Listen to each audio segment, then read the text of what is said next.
എത്രയും പ്രിയപ്പെട്ട കുട്ടി, നാമജപവും മന്ത്രജപവുമാണ് മനസ്സിനെ മെരുക്കിയെടുക്കാനും നിശബ്ദമാക്കി പരിശുദ്ധമാക്കുവാനുമുള്ള അതിശയകരമായ വഴി. അതുകൂടാതെ എന്നെ പ്രാപിക്കാനുള്ള എളുപ്പമാർഗവും ആണ് അത്. അതുകൊണ്ട് എൻ്റെ നാമമോ അതല്ല നിൻ്റെ ഇഷ്ടദൈവത്തിൻ്റെ നാമമോ നീ ജോലി ചെയ്യുമ്പോൾ പോലും ജപിച്ചുകൊണ്ടേയിരിക്കുക.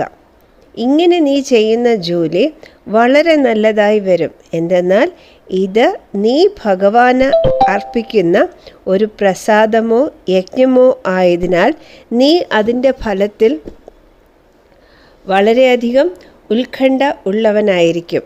ഇത് മുരളീധരൻ തന്നെ കർമ്മയോഗത്തിൽ പറഞ്ഞു തന്നിട്ടുള്ളതല്ലേ.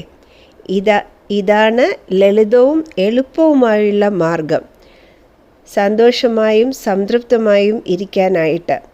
ഇന്ന് സുഖമില്ലാത്ത ഒരാൾക്ക് മരുന്നുകൾ വാങ്ങാൻ നീ സഹായിക്കുക. ഞാൻ എപ്പോഴും നിൻ്റെ കൂടെയുണ്ട്. അതുകൊണ്ട് നിൻ്റെ വീട്ടുകാരെക്കുറിച്ച് നീ ആകുലപ്പെടേണ്ടതില്ല. എൻ്റെ ദിവ്യമായ പരിരക്ഷണം നിങ്ങളുടെ കൂടെ എപ്പോഴും ഉണ്ട്. സന്തോഷമായിരിക്കൂ എന്ന് ബാബ.